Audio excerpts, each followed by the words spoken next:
Welcome, everyone. We are starting an overview session today that will be covering all that the Bush School has to offer. Welcome. Thank you for attending. We do plan one of these for the next few months to cover through the summer. And then in the fall, we'll pick up with some additional topics and add to our repertoire and basically present things specifically maybe for a program that you're interested in. And you can hear all about elements of that program, how we work directly with those career services, listen to some of our students in that specific program. So be sure to check back in the fall for more of these. But for today, we're going to just do an overview session. So bear with us. There's a lot of information here. If you do have certain questions that you would like me to cover, just drop those in the chat section and I'll get to those when I can. But for now, we're going to just start with an introduction of who will be on this webinar and go from there. So today the presenters will be myself. I'm Catherine Meyer. I'm Director of Admissions Recruitment here at the Bush School. Joining me in a little bit will be Matt Upton, who's the Assistant Dean for Career and Student Services. He will cover a lot of the internship and career elements in working with our students. And I also already have on here Stockton Duval. He is a recently graduated MIA student, and he'll cover some of the ending part of this with the elements of students and what it's like to be in the program here and completing the program through the internships, through the capstone project, life here. So if you do have some questions for a current student, go ahead and throw those in the chat as well.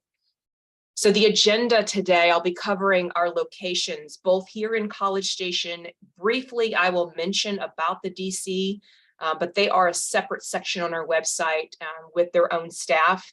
So I'll just show you how to get in touch with them if that is of interest to you for the DC location.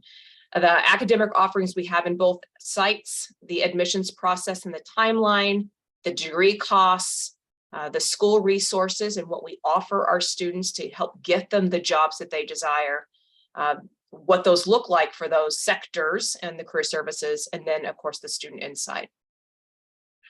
So we'll start with where we're located. So the Bush School of Government and Public Service is part of Texas A&M University, which is housed in College Station, Texas on our main campus. So if you're not familiar with College Station, where we're located, if you see the map in the blue star, that is where you'll find us. We are sitting in the sister cities of Bryan and College Station. We are centrally located in Texas, amongst some of the major metropolitan areas. So you're going to see up north, you'll see Dallas, Fort Worth. Down off to the sides of either side of us is Houston and San Antonio, and off to the west of us is Austin. So you can get to anywhere. It really helps with the networking and the internships that our students can complete, and then on for those career opportunities for those that do want to stay in Texas. It's great. For those that don't, there are options to help them land jobs in other states and internationally as well. There's also a location, I think I skipped one. Nope, there. We're also located in Washington, D.C. So we're located 2 blocks from the White House. We have an office building that we have acquired. There's a first floor entrance, and then we own several or rent several of those floors above that. And housed there is the Bush School DC staff and the faculty, and they house a number of different programs there that we'll talk about. This was built basically to extend our Texas A&M outreach to working professionals in that area. So they will be taking evening classes, and we're hoping we can extend our outreach to do some additional degrees, maybe within the public service realm, and maybe some exchanges over time, whether that be capstones have already had an opportunity to go to DC and complete one there. But there could also be just a touch point for those that are doing internships, or maybe some courses that we can eventually do. I haven't heard anything set up yet, but I know that is in the talks of things we'd like to offer our students. As far as the community and campus here in Texas, we are part of the Brazos Valley, which combines both Bryan and College Station. So we're a population of just over 200,000. Most of that is housed within College Station, especially you feel it when the students are here. A&M itself is a large entity. So it brings a lot of traffic and students here, but it also brings the vibrancy of that young student population and the professionalism that those students are bringing in. So we're consistently ranked high in economic and social categories. So there is a great quality of life here. Yes, we realize we are not a major metropolitan area with concerts and other events that you would see in Houston or Austin or Dallas, but you can drive to those when you want. But when you're here, you're really here for grad school. And that 2 years is going to fly by. There is enough here to keep you busy with A&M activities and community. You're not going to miss a lot of that. So feel your comfort level, but understand that the growth here and the traffic here is all manageable and just makes life feel so much better. Texas A&M University, we are home of the Aggies, and you are going to be part of the SEC athletic mayhem that comes in the fall with football and some of the other sports that we see. It does get a little bit busy here during those home games, but we love having that atmosphere, and our students also try to get really involved for tailgating in those events. So you do get to embrace some of that uniqueness of being part of a big athletic conference. We are one of the largest campus enrollments in the US. We have over 73,000 students. Just under 70,000 of those are here in College Station. Large part of that, of course, is our undergraduate, but about 15,000 are graduate students, and there are a number of opportunities to get involved within the graduate community and be part of the student government, some of the organizations, and really grow those networks and professionalism that we'll offer. As far as rankings and accreditation, the newest US News and World Report, specifically with the Bush School, they're only going to rank the public service and administration programs and some of the concentrations within it. There is not one for international affairs. So you're going to see we're number 23, we're tied in the best public affairs programs, but you'll also see some rankings individually from our Homeland Security, for instance, is number 5. And then there's some rankings again of public management, nonprofits, and local government. There's additional areas out there. Some of it's just us getting started or us building the depth for those programs to get some more accreditations. Now, as far as Texas A&M University, Washington Monthly, which I really like their evaluations because they are going through, for instance, this nation, the contribution for the public good, we're number 21. And this is more about our graduates and what they give back. So they're evaluating some of the service elements, some of the Peace Corps, some of the veterans serving in the military, things like that, research. And we're also number 2 in the South for the best bang for your buck. As far as last year's for Texas A&M in 2022, we were number 26 nationally in the top public schools. So A&M itself has an outstanding reputation, especially of working with students and helping them get careers in service. Now, our reputation also is preceded with the Bush Presidential Library Center because we are part of the Bush Library and Museum complex. So we began our school as an element of getting the library and museum from the presidential accolades, right? Him coming in and saying, where do I want to put my Bush Library?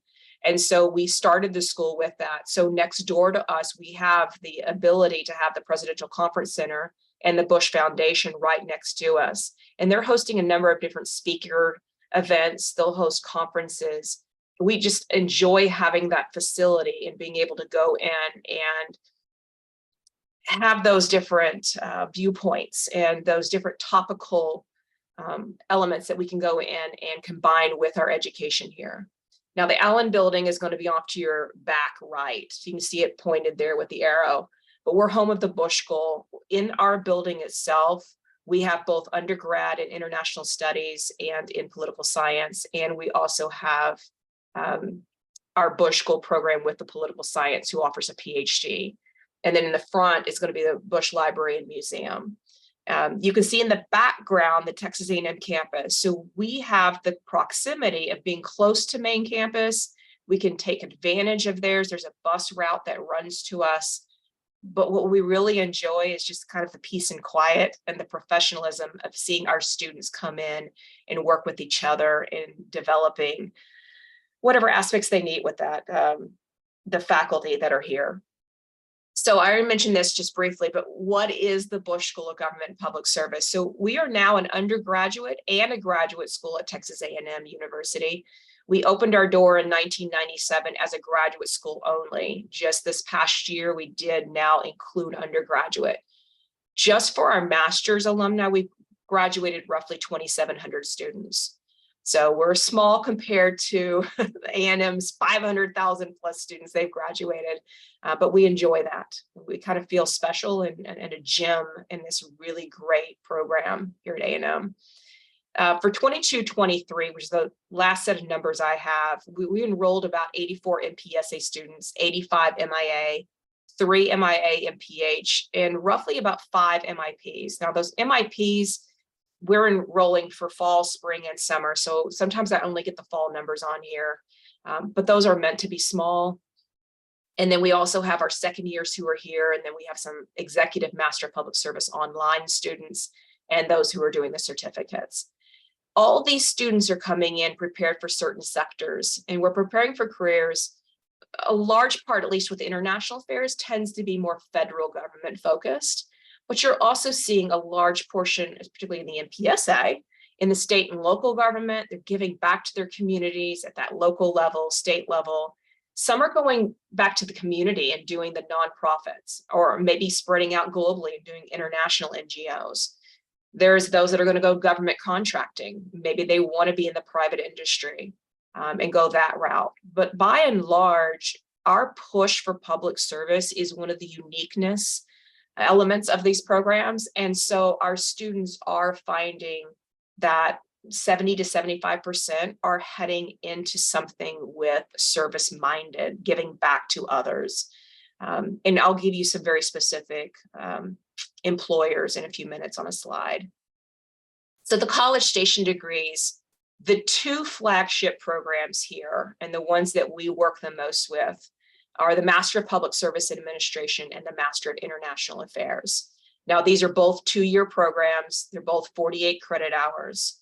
Both of them will require an internship, or at least in the case of the international affairs, you can substitute that for a language immersion or a language study if you need that.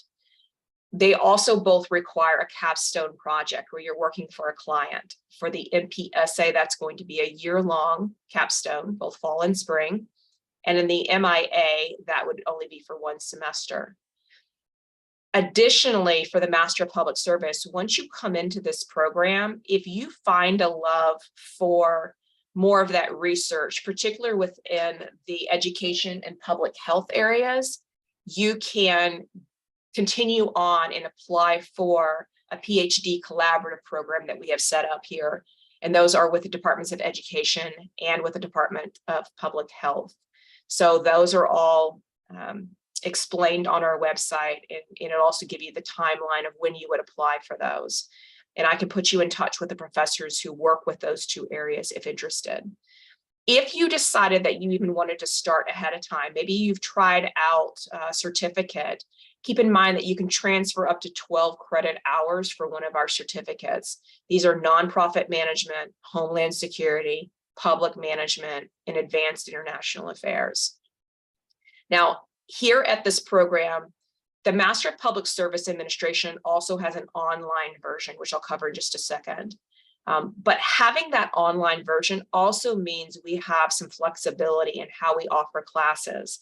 So there are some students that are primarily taking their courses here on campus, face-to-face, because they have to in a residential program. But they have some flexibility to take some courses online. And a few of our students do take advantage of that. Maybe it just works on a Friday afternoon that class I need to take, I'm going to do it online instead of in person because maybe I live in Houston and travel here. Just keep in mind, we have that option, but it will cost you a little more to do.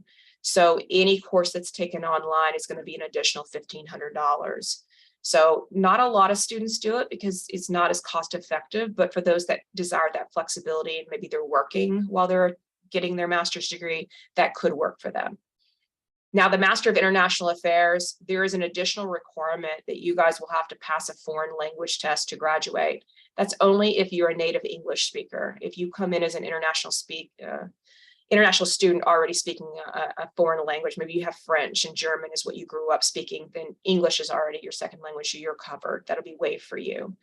That also requires that internship, unless you come in with, I'd say 5 years or more of experience in a particular area.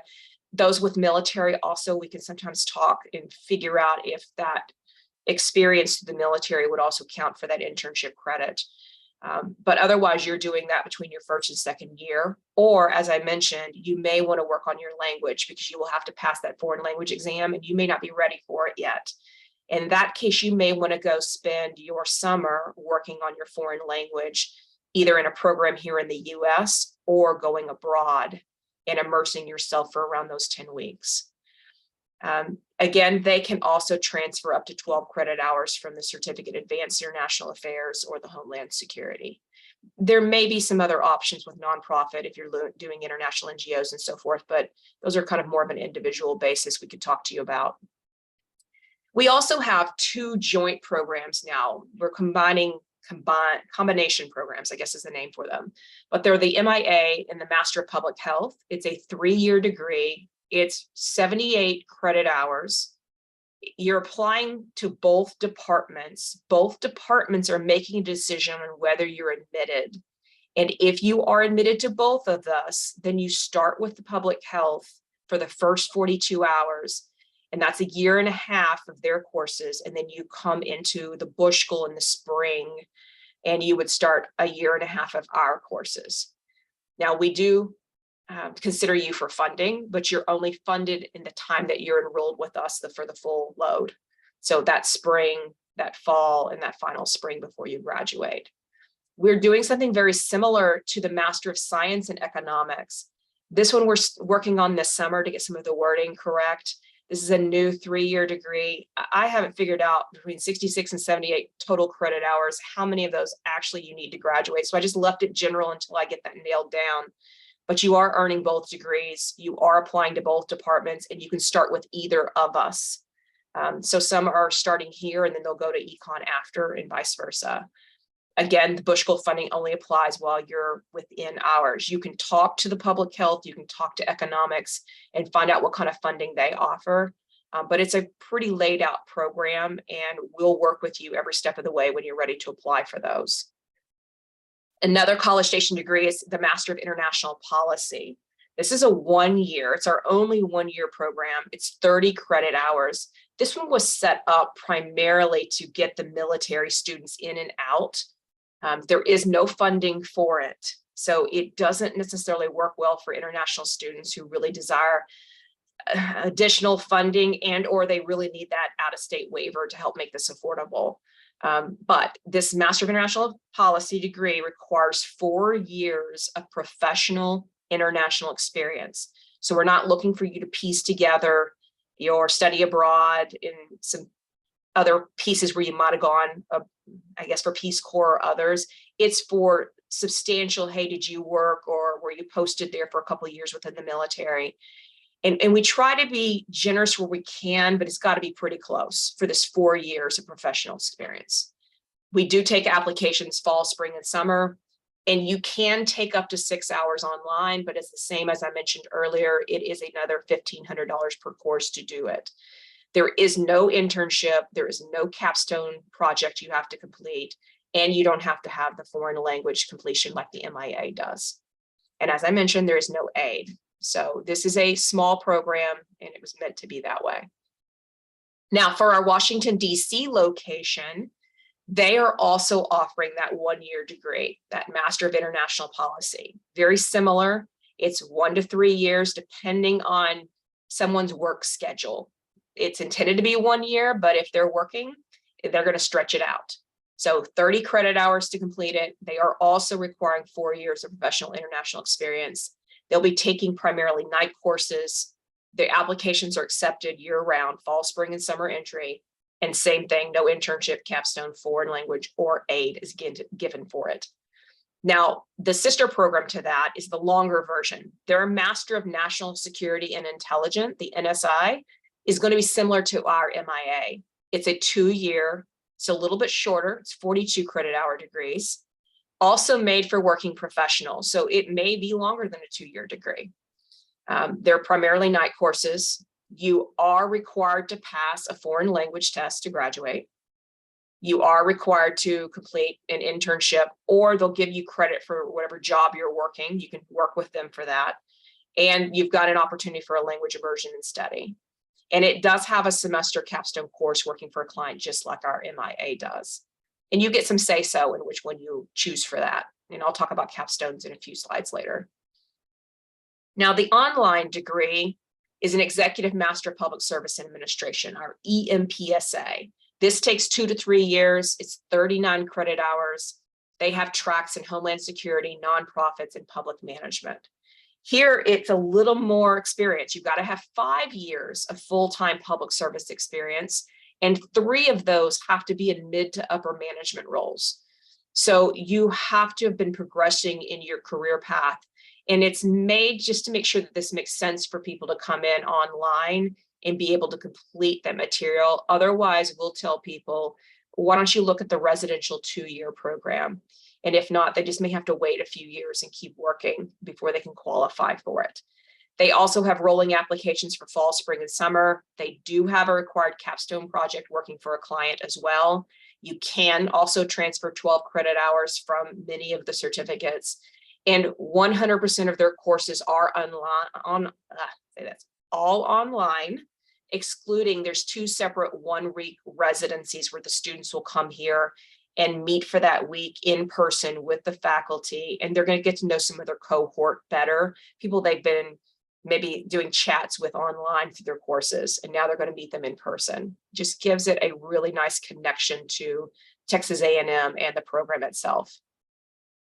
All right, last ones, the graduate certificates. So these are for those students that might want to test the waters, or who don't want a full-time master's degree, who just want to take a few courses, maybe for professional development. Maybe it's also that they didn't have the best grades in undergrad and they want to see how it is to do grad level courses and prove their worth, so that if they can make A's in these courses, they can then relay that to the admissions committee when they're applying to the full-time program. So we have a number of these different options. There's a certificate in advanced international affairs, also offered in DC. They have their own. It is for 12 hours, and you'll see a number of different concentrations. In this case, it's diplomacy, defense, intelligence, and counterterrorism. So you would just make sure of those 4 courses, a couple of them are fulfilled underneath, like for instance, diplomacy. There's certain ones you have to take to match that concentration. You also have options for Homeland Security for 15 hours. You have nonprofit management for 12 hours, public management for 12 hours. Notice that one doesn't have any concentrations. It's just you taking a random set of different courses. There's also a certificate in geospatial intelligence that's online or in person, and we'll be revamping up our cybersecurity policy certificate this fall when we get our new faculty who was just recently hired. But it is only for those that are in on campus here in College Station. Okay, so let's go back to those flagship programs. The Master of Public Service Administration. Now, we have what are called tracks and electives. When you apply, you are applying for a certain track. So we offer public management, public policy analysis, and nonprofit management. You can choose to do more than one track if you so choose, and that's fine. There are a number of students do that. The concentrations that we have listed here are elective. You can choose to do something specific to basically develop a certain set of skills for a career path that you're intending to do, let's say in health policy. Or you can just take a hodgepodge of courses across all of these and put together maybe your own area of concentration, or just a mixture, and maybe you only focused on tracks. So this allows a lot of flexibility, but we offer analytical methods, cybersecurity, education, energy, environment, and technology, health, international NGOs, national defense and homeland security, state and local government. There's also federal government if you want that. There's also people creating their own, maybe in transportation issues, maybe with social policy. There's all kinds of ways you can work with your faculty advisor to put together your degree plan that works for your career trajectory. So we are happy to work with you for that. The Master of International Affairs, and these include the 2 joint programs and the MIP, they have tracks in national security and diplomacy and international development and economic policy. You will have to choose one track.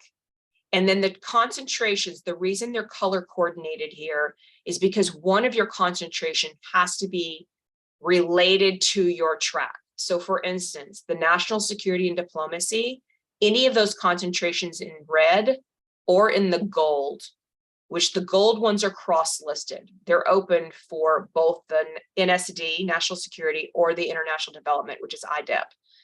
So if you're coming in the track at international development, you would have to pick the green one or the gold.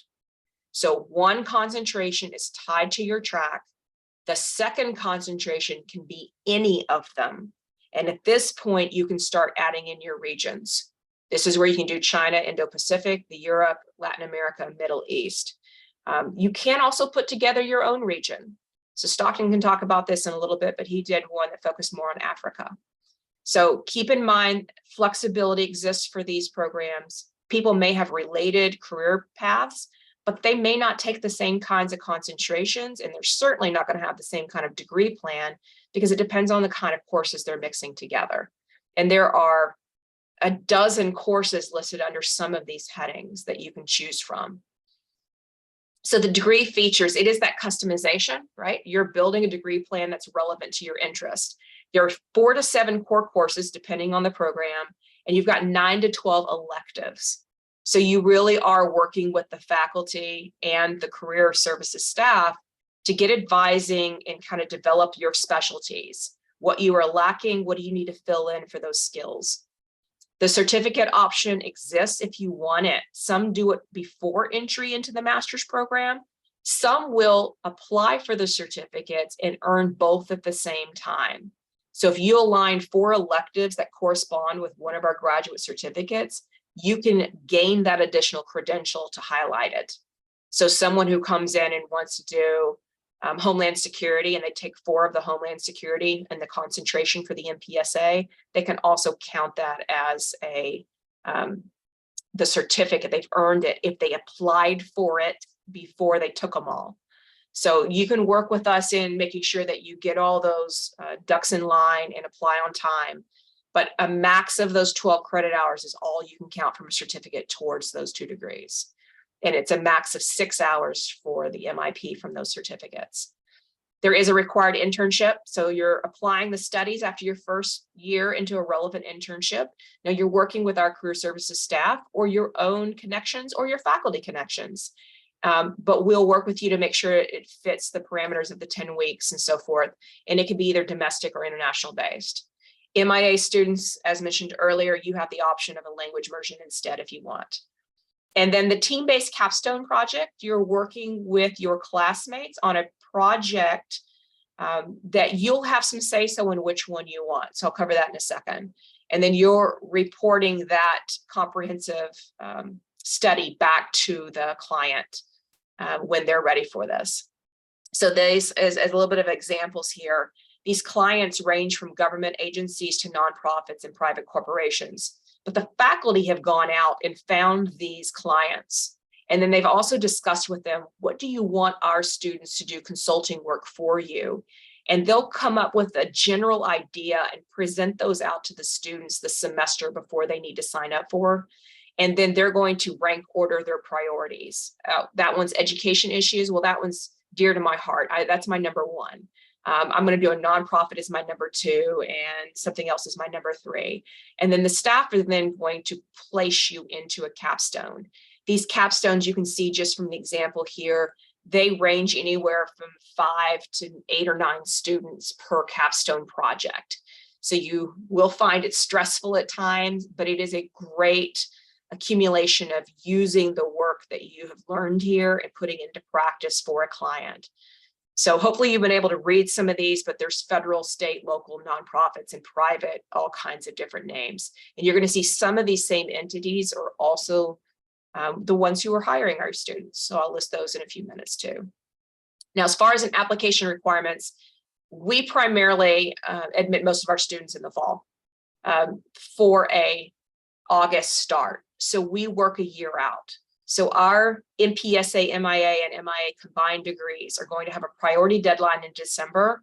We put that early enough to give us time to process it over the holiday and get them ready for faculty before classes start again in January. That hard deadline, I haven't nailed down the date yet, but it's mid-January. And February 1st will be the MIA combined degrees.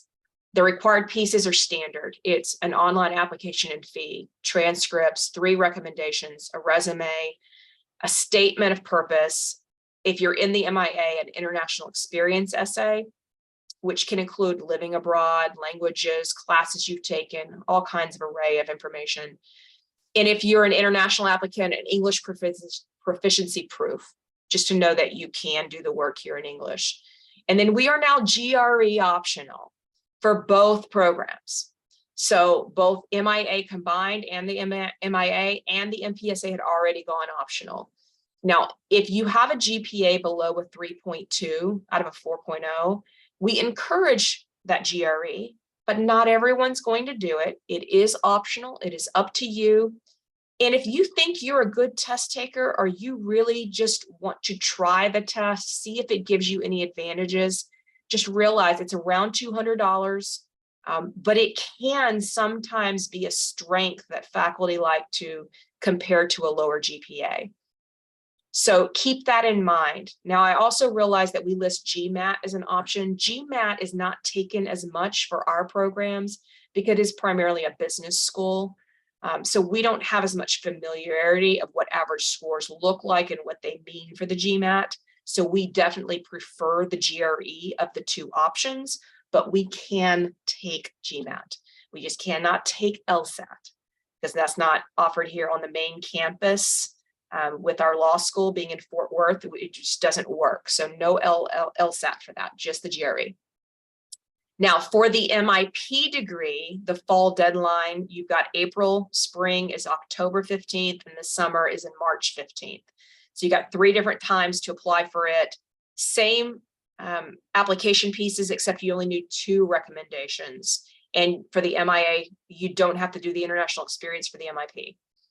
So the GRE is, again, encouraged if your GPA now, if it's below a 3.0. Steps and timeline: December 15th is the priority deadline. Mid-January is the final deadline. We sometimes extend that out if we're not happy with where the apps are, or if we have been getting some calls from people who just missed the deadline and want to finish it, and we'll just extend it out. We start doing the application review at that time and then start conducting interviews in February. We already do have the interview conference dates. I don't think these will change, but we'll put this on the website soon, but it'll be mid-February for the MPSA and then later in February for the MIA. And then anyone who cannot make those dates, will do alternate dates for Zoom, and we'll set up those, and I'll be emailing people for that. Admissions decisions usually come out around March 10th, and then you have until April 15th to give us your response.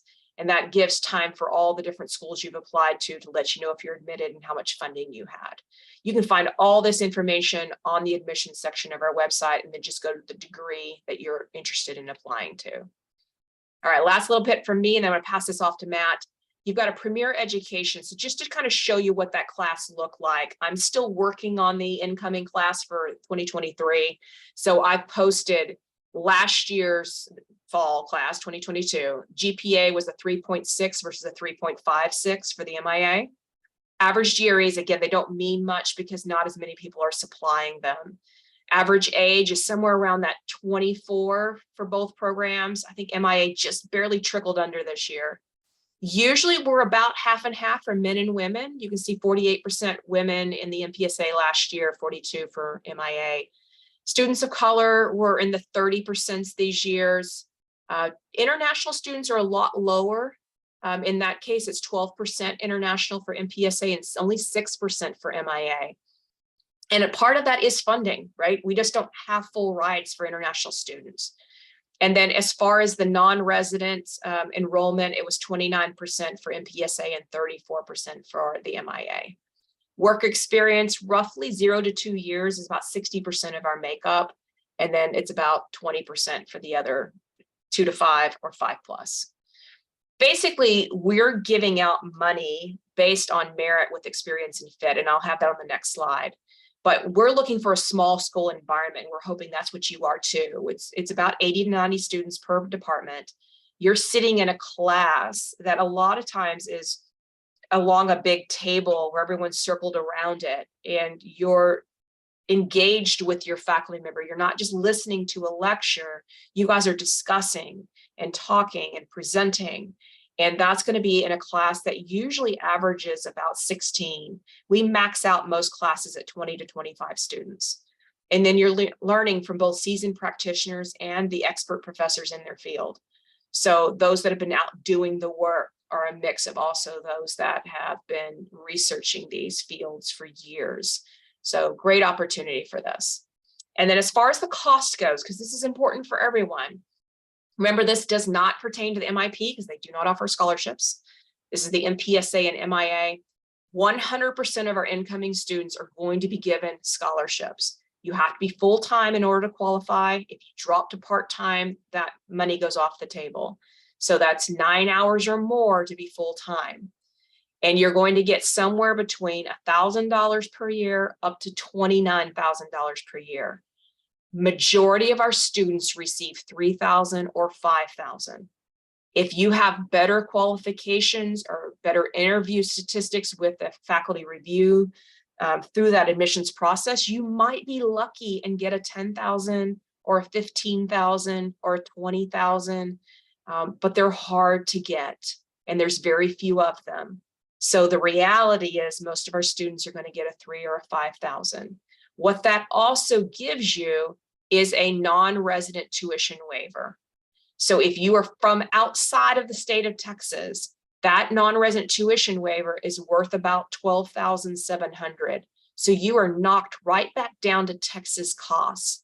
So for most of our students receiving around a $5,000 scholarship, our cost for them is usually around $8,500.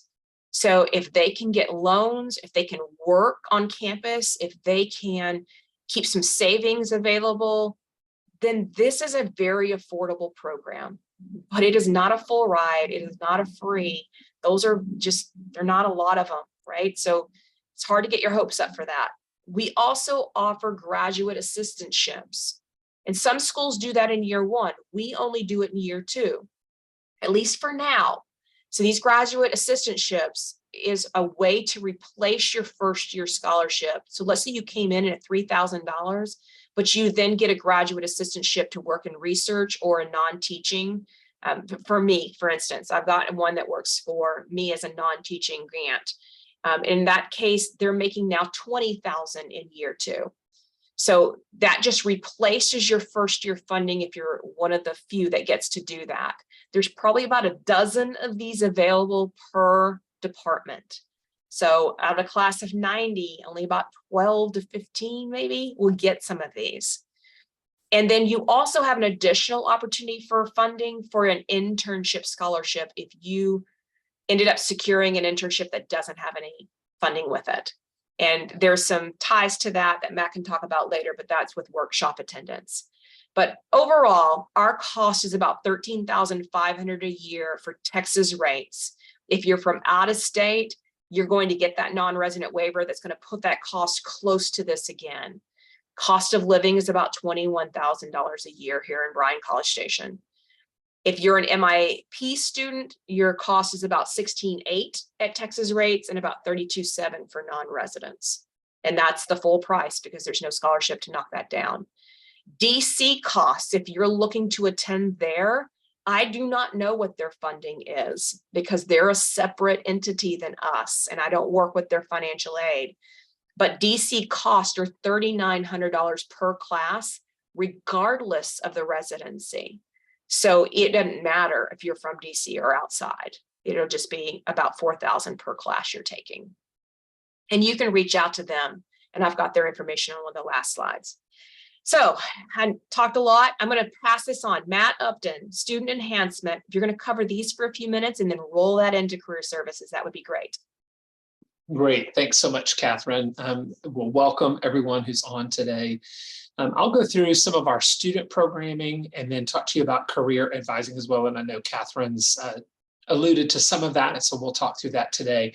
Our team here in Career and Student Services includes the work that Catherine and her team do in recruiting and admissions. And then we also have a leadership program to help develop your leadership skills, both formally and practically through your internship, through workshops. And then we also do some self-assessments. Here we use StrengthsFinder, and we also use Myers-Briggs type indicator to help you develop an individual leadership plan. We have a staff member who will work with you individually and in group workshops to help you go through that and develop that leadership plan before you go into your internship, so during your first year, and then to assess it when you get back from that summer internship or language immersion and make revisions to it so that you can continue to move forward with your individual development, leadership development plan as you prepare for finishing the degree program in that second year. We also have a couple of staff members who work with you to help you improve your communication skills through e-profiles and reflections, debriefing reports, working with faculty on their courses.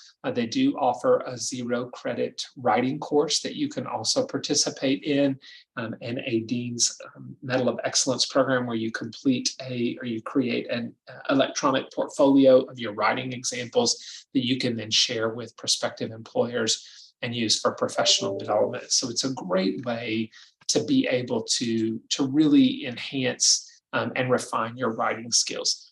They are not going to edit your papers for you, but they are going to help you become a better writer in the process. And we have 2 staff members who work with that. We also have a number of speakers and conferences. And if you look at our website, you can see those listed, the people who come in. We have them all year round.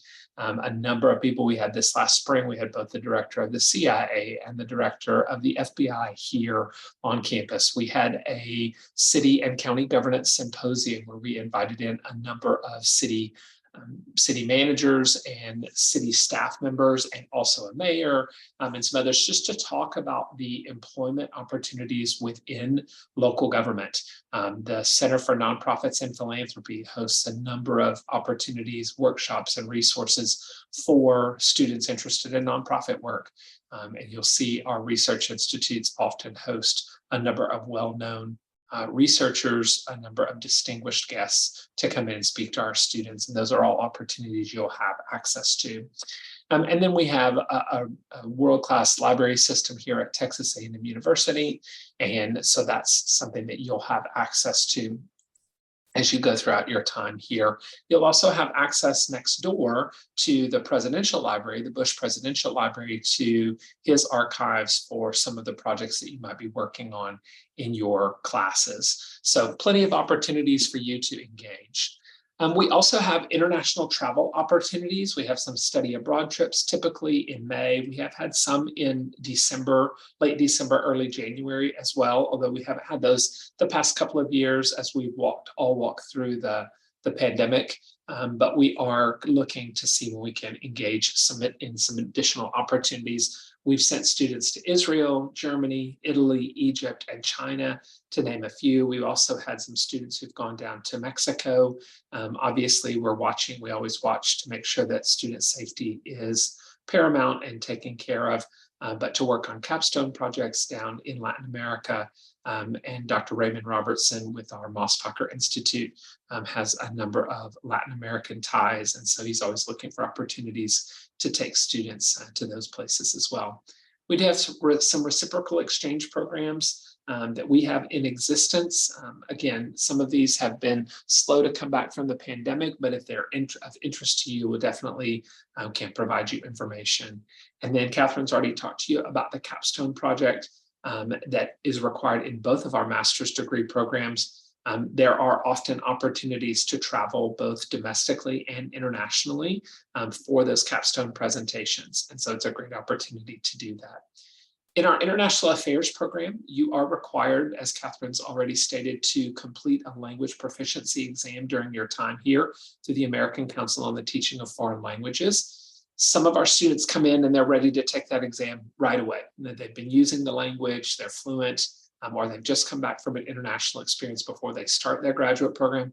If that's you, we encourage you to do that and take care of that degree requirement. If that's not you and you feel like you need some extra work on it, our students also participate in language immersions. Some students choose to do that between their first and second year of graduate school in place of an internship. Some people will do a shorter language immersion and still get in a summer internship.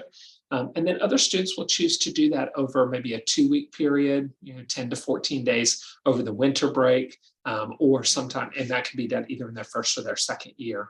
We also offer Rosetta Stone free of charge to our students. We have practice groups and tutors who come in and work on that. And that's based on the languages that our students are needing assistance in. And so we'll work with you to do a survey. The International Affairs Department surveys their students to find out which languages most of our students are speaking. Obviously, the ones that you would expect are going to be in that Spanish, French, German. We're also going to have a number of students who are interested in Arabic languages, Farsi, and then I've also seen Portuguese pretty regularly, but we have plenty of opportunities for you to gather information about that. So that gives you information about student enhancement. Our research centers, we have a number of research centers and institutes, and each of these research institutes and centers have a different focus. And so there are plenty of opportunities for you to engage in the work that they do. If you're interested in science, technology, and public policy, we've got an institute that does that work. I've mentioned Dr. Raymond Robertson, the Mosbacher Institute for Trade, Economics, and Public Policy. Scowcroft Institute of International Affairs, they have a pandemic and biosecurity policy program, and the French Institute, in addition to other topics related to international affairs. I've mentioned the Center for Nonprofits and Philanthropy. Our Albritton Center for Grand Strategy works on research and speaking events on American grand strategy. And then we have the EU Center as well, focused on scholarly research related to European politics. And then in addition to that, we have some programs that are tied specifically to those concentrations. The Women, Peace, and Security program, headed up by Dr. Valerie Hudson, Intelligence Studies, a number of faculty who work on that. Middle East, Economic Statecraft, which is headed up by Dr. Will Norris, and then Cyber Policy, Strategy, and Security. And we have a number of faculty members who work in that area. So let's get to what many of you are coming to graduate school for, which is to figure out, can I use this to leverage a new career or enhance the career that I'm already in? This just gives you a snapshot of where our students have gone for the last couple of years. Our employment rates, we typically hear back from about between 85 and 90% of our graduates, so it's pretty representative. And they are within 6 months of graduation, which is what we look at. And we do that in conjunction with our other NASPA and APSIA schools for both public and international affairs. We report out at 6 months post-graduation. That allows students to secure jobs, secure security clearances, get those taken care of. But you can see in public administration in the last couple of years, state and local government, nonprofit organizations, and the federal government are really our top 3 areas where students go into work. In 2021, remember, we were still coming out of the pandemic, so a little bit more in private sector employment and not as much in federal government. But if you look historically over our time, state and local, nonprofit work, and federal government work are the 3 primary areas where our MPSA graduates go to work. We have seen an uptick in the number of students going into state and local government. Some of that is because we have expanded the work that we do in that area. And so we're seeing the benefits of having done that and seeing more students go into work in that area. And then in international affairs, you can see pretty consistently that the federal government is our strongest area. So 39% in 2022, 38%. But you also want to add in that government contractor number, because most of the time in the international affairs program, the government contractors that our students or graduates are going to work for are federal government contractors. So then you're looking at 45% of our international affairs graduates going to work for the federal government or federal government contractor work, and then 46% going in 2021. So again, very important for you to recognize that, so that you can see that that's where our students are going to work. Same kind of thing for our internships, pretty consistent across those areas, although in the international affairs program, as I've mentioned earlier, you do have the option of doing a language immersion. Stockton can talk to you about that here in a few minutes. That's what he did for his summer experience last year between his first and second year. Some students choose to do that because that's more important and more necessary for them than to gain some additional experience to be able to get into the career field that they're interested in. Catherine mentioned that we do have some additional, in addition to the scholarship funding that she mentioned, we talked about internship funding. We do have some additional funding if you attend a series of career workshops in the fall semester of your first year and complete the deliverables that go along with that. Those deliverables are putting together a resume, a LinkedIn profile, doing a mock interview and recording that and getting feedback on it. Those are some of the things that we've done in the past. And if you complete all of those requirements in the fall of your first year, then you qualify to apply for funding if you are doing an unpaid internship or a language immersion, because language immersions cost. They will cost you money to do those. And we also have resources of where people have gone in the past for those language immersions. So it's not like you have to go out and figure out where to do a language immersion from. We've got that information. Or again, if you know of a good program that you've used in the past and you want to use it again, that's perfectly fine as well. So you probably want to know where our students go to work, federal government. And this is representative of both our public administration and international affairs programs, so we don't split it out here. All of our career opportunities, both internships and job opportunities, full-time job opportunities, are shared with all students. We don't determine whether or not you get to see it. We send it out and let you make the determination about whether or not you're interested in applying for those opportunities. So you see in the federal government, a number of intelligence agencies there: CIA, DIA, FBI, National Geospatial Intelligence Agency, Naval Criminal Investigative Services. And then you're also going to see, if you know a little bit about the federal government, that there are international affairs and intelligence options available in a number of federal government opportunities or federal government agencies as well, like the Department of Commerce and the Department of Defense and Justice and State Department. So don't just think of the three-letter agencies and think that those are the only places you can go to work in the intelligence field or the national security field. There are options in other federal agencies as well. Interested in international development, USAID is a good option for you there. International economics or economic policy, Federal Reserve Bank of Dallas, those are some options. State and local government, again, this is just a sampling of the places where our students have gone when they've graduated: Austin, Houston, Harris County, which for those of you not familiar with Texas, that's the county that the city of Houston resides in. The Maryland Department of Legislative Services. We have a former student who was Catherine's graduate assistant, went to work for the state of Rhode Island.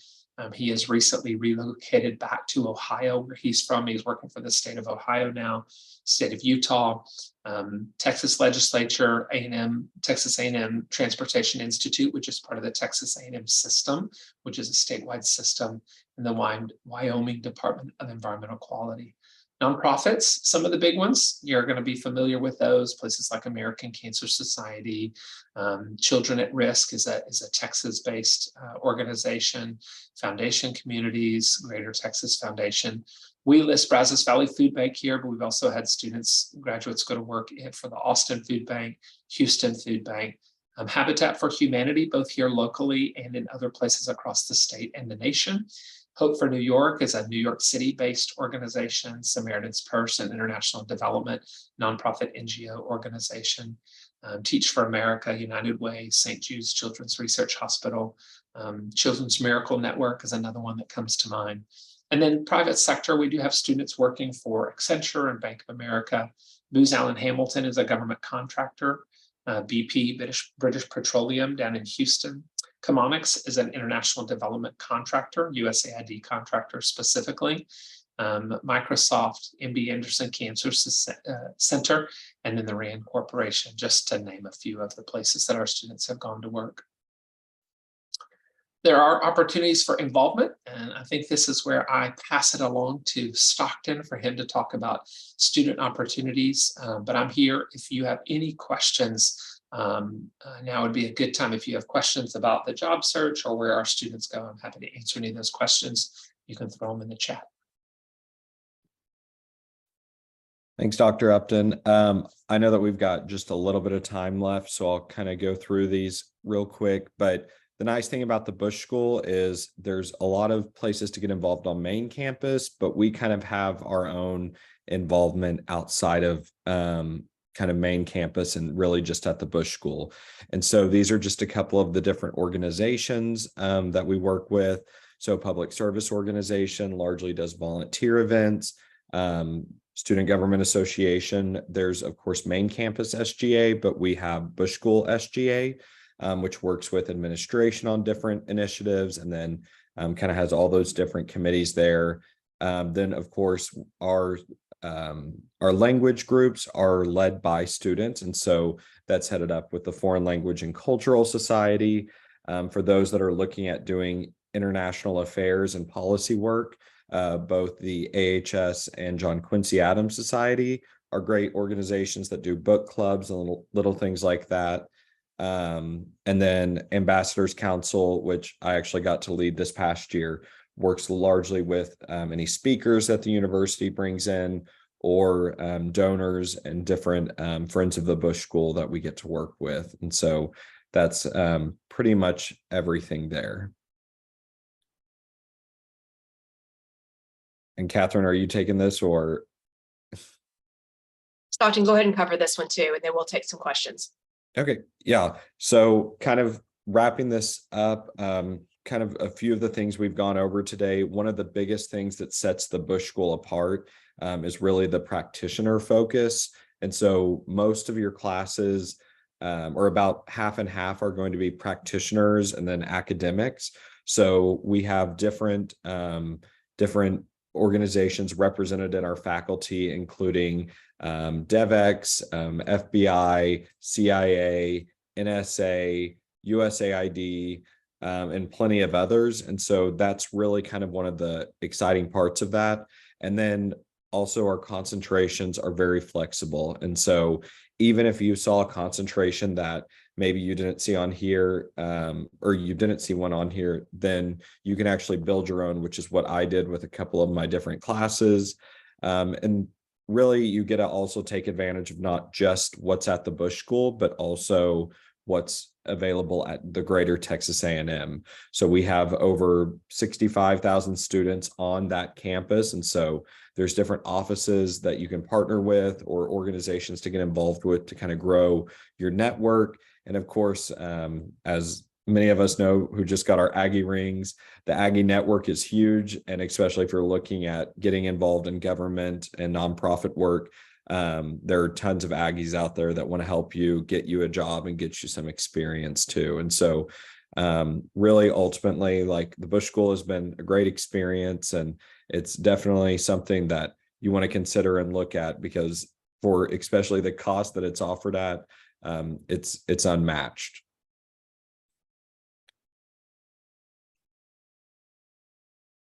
And Catherine, are we wrapping up there with any questions? Well, I know there was one question with the career clubs. Matt, do you know, or even Stockton, what career clubs are in place right now? I know city managers. Yeah, I just replied to it, Catherine. Great. Miranda, so we have a couple that came to mind immediately: Association of Fundraising Professionals, for those who are interested in nonprofit management. Interestingly enough, the young woman in this picture, Lauren, is the new president of our AFP chapter here. So it's kind of fitting that that came up at this time. We have a student chapter of the International City Management Association. I don't know that I would call Alexander Hamilton Society and John Quincy Adams Society career clubs per se, but there are opportunities to interact with individuals who are coming in, who work in those specific in the fields of international affairs, international development. And then we also offer, one of the things I didn't mention is that in career services, we have information sessions hosted by the employers. So we have those throughout the year, and again, in all of the career areas that we mentioned before. So yes, there is the Ready Room for our intelligence program, and that's really about helping students and giving students the opportunity to hone their writing skills, their analysis skills, and have some published work out there. So we're trying to do everything we can to give students the chance to enhance their knowledge, skills, and abilities, knowing that that will help them in the long term with their job search and their career goals.